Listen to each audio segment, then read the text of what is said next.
I was 23 at the time, still trying to get my life sorted on my own.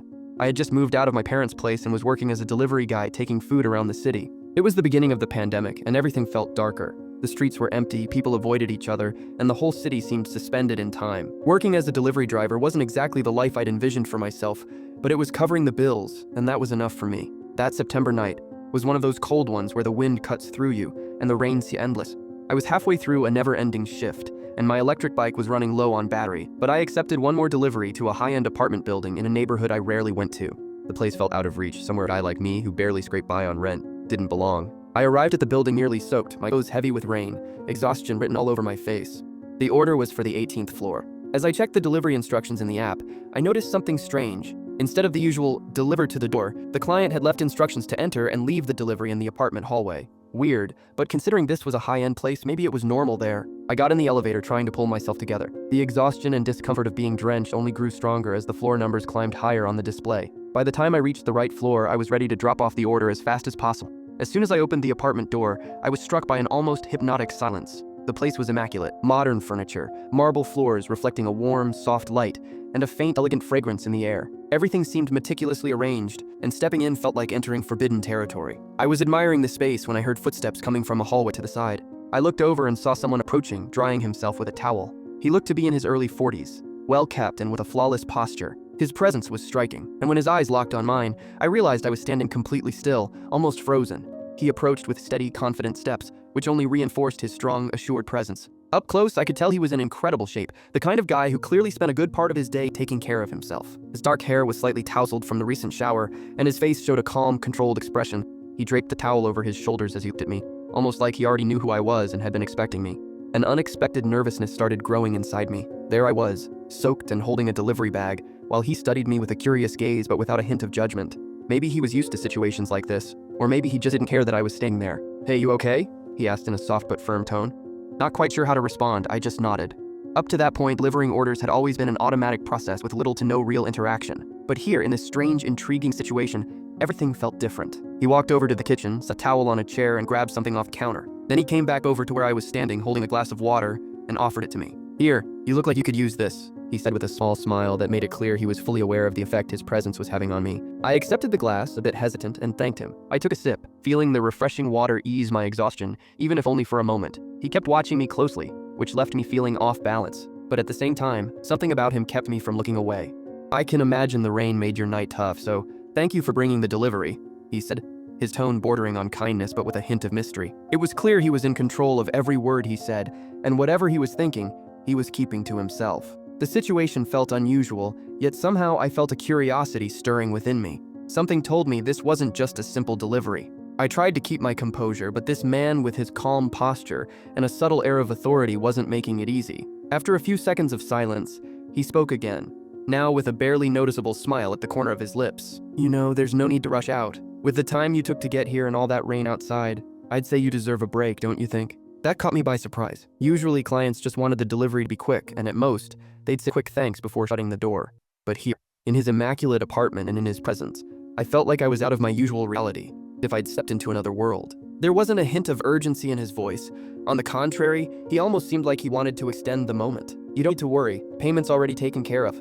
And you're here now, so why not take a moment to enjoy it?" He paused, gauging my reaction before continuing. "I know it can't be easy to be out on a night like this." The idea of staying there a little longer didn't feel uncomfortable at all. Maybe it was his welcoming manner, or the warmth and elegance of the apartment. Whatever it was, something inside me wanted to understand this place, this person, and figure out exactly what he expected from me. Without realizing it, I nodded. He gestured toward an armchair nearby, where I could finally sit down and rest my tired legs. He took a seat on the sofa across from me, crossing his legs casually but with a certain elegance, watching me. His gaze was steady but not intrusive, which somehow left me feeling both comfortable and curious. "What's your name?" he asked, his tone a blend of interest and a subtle hint of care. I told him my name, and he repeated it, almost like he wanted to memorize it, before introducing himself as Alvaro. There was something intriguing in the way he spoke, his words calm and precise, which made it clear that he was a man who knew exactly what he was doing. He seemed like someone used to getting what he wanted, but without any rush or pressure. "So, tell me," he began, resting his elbow on the arm of the sofa and his chin in his hand. "What's it like being out there, making deliveries on nights like this?" I wasn't exactly sure what to say. Normally, no one was interested in the stories that came with being a delivery guy, and I caught myself hesitating before answering. But his gaze was sincere and in a way, welcoming. I took a deep breath and, in a relaxed tone, started talking a little about the job. I shared what it was like to spend long nights in the quiet city, the challenge of biking through the rain, and the constant fatigue that came with every shift. Alvaro listened attentively, nodding every now and then, like he genuinely cared about every detail. And to be honest, it surprised me. I wasn't used to receiving that kind of attention. "That must be a life full of stories, right?" he commented, a slight smile on his face, his eyes still fixed on me. "Not really." I laughed a little, almost shyly. "But sometimes weird stuff happens, like tonight," I admitted, looking away. He smiled as if he understood exactly what I was trying to say. There was something about him that seemed to know more than he was letting on. The calm on his face, the way he kept each gesture controlled, left me a bit unsettled, but at the same time, intrigued. "You know, I've got a few stories to tell too," he said, in that inviting, soft tone. "I think everyone has them at some point. Life has a way of surprising us, doesn't it?" The way he spoke, the cozy atmosphere, and the faint smile on his lips made time seem to stop. In that moment, it felt like it was just the two of us, and no one else. And despite my exhaustion, I felt compelled to stay, caught up in a conversation that seemed casual but carried a hidden intensity. Alvaro got up slowly, walked over to the kitchen counter, and returned with 2 glasses and a bottle of wine. He sat back down calmly, almost as if this moment had been planned. He poured a glass for each of us in a gesture that seemed to carry unspoken intentions. "I know this isn't what you expected from a delivery, but relax, I'm enjoying the company. Cheers." He raised his glass and I followed suit without questioning it. The wine was rich, and the taste seemed to amplify the moment. A strange calmness washed over me. The space around us seemed closer, and the sense that this encounter was something special grew with each passing second. His words, his steady gaze, and the way he held the moment left me almost hypnotized. "So, what else do you enjoy doing besides making deliveries?" he asked lightly, but with a glint of curiosity. I took a moment to answer, trying to understand why someone like him would be interested in learning more about me. Normally, I'd have just said something casual, but with Alvaro, it felt like every word needed to be chosen carefully. I wasn't sure if it was the atmosphere, the fatigue, or his tone, but it made me want to say something real, something genuine. "Well, I like to draw," I answered, a bit shyly. "It's nothing big, just doodles here and there. It helps me pass the time, you know?" Alvaro's face lit up with a genuine smile, like he'd found an interesting piece of a puzzle.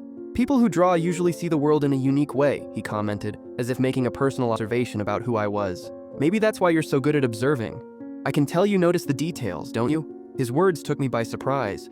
The way he spoke, the way he looked at me.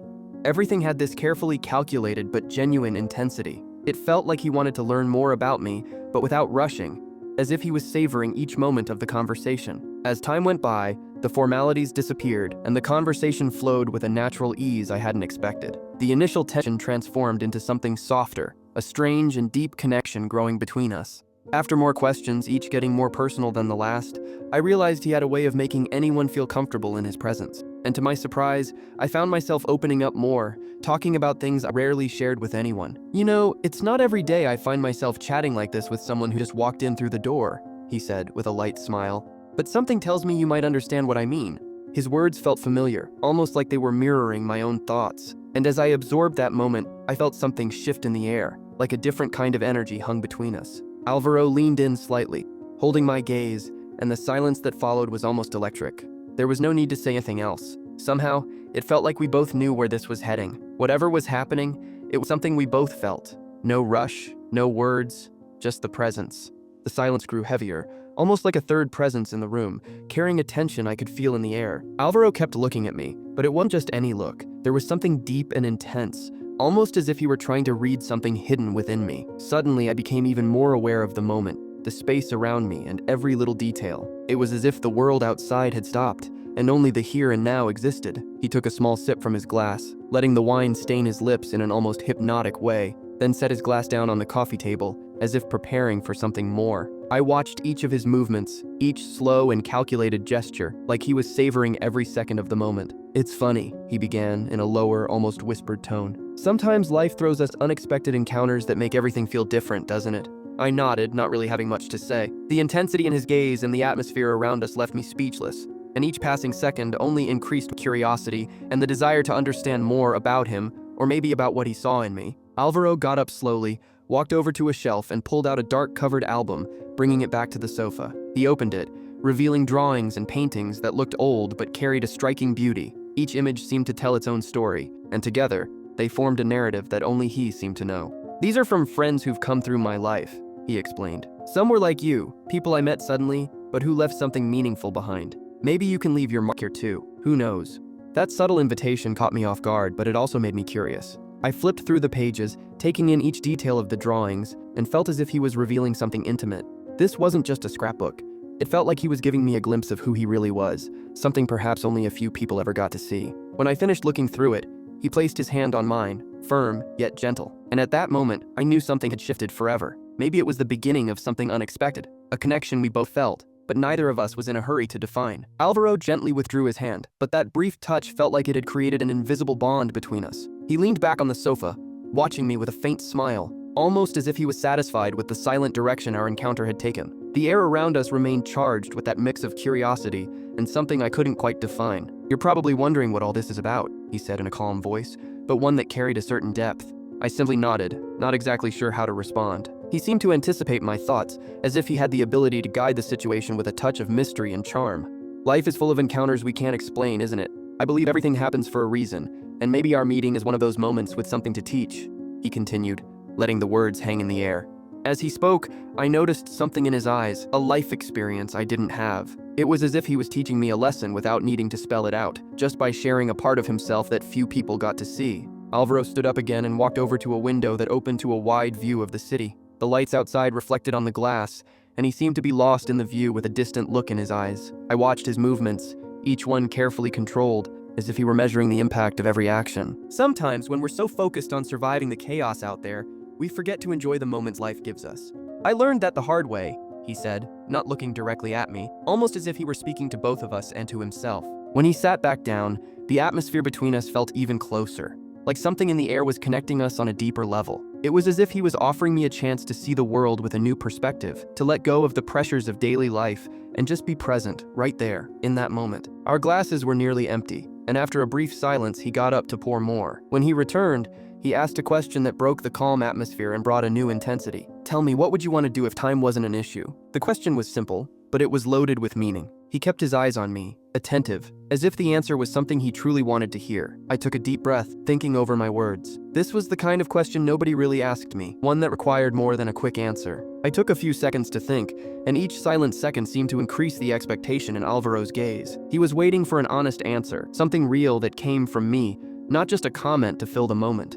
I began, hesitating a little, but continued when I saw he was genuinely interested. "I think I'd like to do something that gives me freedom, you know? Something that would let me explore the world more, meet people, try new things, without always worrying about what comes next." He nodded slowly, as if he understood exactly what I was trying to say. It felt like that response, which might have sounded vague in any other setting, held a deeper meaning here. "Freedom is a strange thing, isn't it?" Alvaro murmured with a slight smile. "A lot of the time it's right within reach, but we keep ourselves trapped in routines and worries that keep us from grabbing it." I felt he was speaking from personal experience, something he himself had probably learned over time. The way he spoke, carefully weighing each word, made me want to know more about him, about what had led him to live this way, in a pristine apartment, but apparently alone. "You know, I was stuck in some choices and routines for a long time too, but over time I learned to prioritize what really matters," he confessed, looking at me with a sincerity that felt rare. Alvaro kept talking, his voice calm in a way that made me want to listen to every word. He described moments in his life, decisions he had made, and regrets he'd left behind. Listening to his stories, I found myself reflecting on how easy it was to get caught up in life's demands and forget what actually brought happiness and fulfillment. At one point, he stopped speaking, letting the silence settle, but this time the silence felt more comforting than ever. We looked at each other, and it felt like something was being communicated that words couldn't capture. It was as if he'd shared more than just stories, like there was a mutual understanding that went beyond anything we had said. "Life is made of moments like this," he finally said with a slight smile, "and it's these moments that remind us that sometimes we need a bit more courage to really live." His words echoed in my mind. Being there in that unexpected situation, listening to someone who seemed so sure of himself yet so open, made me rethink so much of what I thought was important. In that moment, I felt like something within me was shifting too. It was as if that moment, that encounter, was giving me a new way of seeing the world, to appreciate small moments more, and let go of a few insecurities. Alvaro finished his wine and leaned back on the sofa, relaxing as he watched me with that same curious, intense gaze. "We don't have to make all our decisions now," he said with a light smile. "Sometimes we just need to enjoy the company and see where things go." The atmosphere was becoming more cozy and intimate, as if, in that instant, the only thing that mattered was what we were living right then. No rush, no expectations, just the genuine exchange of moments and experiences. The sense of comfort there was as unexpected as the situation itself. That silent connection with Alvaro seemed to grow with each passing second, making me forget my day-to-day worries and focus entirely on the present. Time felt suspended, and although there was so much I wanted to ask, everything seemed to be communicated through gestures, glances, and the calm he radiated. "You know, we don't always need a specific plan to know we're in the right place at the right time," he said, almost as if he were reading my thoughts. I nodded, feeling that each word he said touched something deep within me, something I might not have even realized was there. In his way, Alvaro seemed to be showing me a new perspective, a different way of seeing things, and as simple as his words sounded, there was wisdom to them that made me stop and reflect. For a moment he looked away, gazing out the window at the city lights outside. His hands rested comfortably on his knees, and for the first time, I noticed he also seemed to find comfort in this moment, as if this exchange of stories and silences meant as much to him as it did to me. "You know," he continued, turning back to look at me with that deep, enigmatic gaze, "I don't usually have visitors like this, especially people I've just met, but with you, something felt right." Those words lingered in the air, adding a layer of sincerity that, even without much explanation, made it clear that he was being genuine. It felt like he was letting me know that I wasn't just a casual visitor, but someone who, in some way, had broken through his carefully controlled routine. The silence that followed was filled with a calm, cozy atmosphere. I realized that my initial exhaustion had been replaced by a quiet energy, as if, somehow, that encounter had refreshed something inside me. "There's no need to define anything right now," he said, smiling lightly. "Sometimes all we need to do is live in the moment without rushing." He stood up and extended his hand to me, and without a second thought, I took it, feeling the firmness and security in that gesture. Alvaro led me to the wide window where the view of the city was even more impressive. We stood there side by side, looking out at the twinkling lights outside without saying a word, just appreciating each other's presence and the silence that felt as meaningful as any conversation. The night moved on slowly, but time didn't seem to matter. And for the first time in a long while, I felt like I didn't need to worry about what came next. I was there, fully present, living in the moment, and that was all that mattered. As we stood side by side with the lit-up city stretching out before us, I felt a rare kind of tranquility, and I wondered if that was the kind of peace I'd always been looking for, without even realizing it. Alvaro, standing quietly beside me, didn't need to say anything. It was a moment of pure simplicity, where words were unnecessary. "Sometimes that's exactly what we need," he said, breaking the silence, but with a soft tone that kept calm. To be next to someone, without expectations, without rushing, just living in the moment. I found myself agreeing, feeling that his words captured something profound. He was right. Life often pushes us into routines and worries that end up overshadowing these moments of pure presence. And there, with the city in the background and the quiet of his apartment, I felt that every second was a gift of breath in the midst of life's chaos. Alvaro returned to the sofa, gesturing for me to sit next to him. Sitting there, the sense of closeness was different. It wasn't just physical, but a connection that deepened with every minute. The way he looked at me, the calm and reassurance he radiated, made me feel seen in a way I hadn't expected. I found myself agreeing, feeling that his words captured something profound. He was right. Life often pushes us into routines and worries that end up overshadowing these moments of pure presence. And there, with the city in the background and the quiet of his apartment, I felt that every second was a gift of breath in the midst of life's chaos. Alvaro returned to the sofa, gesturing for me to sit next to him. Sitting there, the sense of closeness was different. It wasn't just physical, but a connection that deepened with every minute. The way he looked at me, the calm and reassurance he radiated, made me feel seen in a way I hadn't expected. "I know this probably seems unusual," he commented with a serene smile, "but sometimes it's good to experience something out of the ordinary, something that pulls us out of our routines and lets us see life differently." I nodded in agreement because he was absolutely right. This encounter had become more than just an unusual night. It had turned into an experience that, in a way, changed something within me. It was a reminder that there was beauty in simple moments, in authentic connections, and above all, in just being present. We sat there talking about different things, laughing over small stories, and sharing thoughts about life, dreams, and challenges. Each word flowed naturally, like it was part of a conversation we'd been waiting to have for a long time. The night passed slowly, but I knew that even after everything, that memory would stay with me. When I finally decided it was time to go, Alvaro walked me to the door, and we said goodbye with a handshake that conveyed more than anything else could. He didn't say goodbye, he simply smiled and nodded, as if this had been one of many meetings yet to come.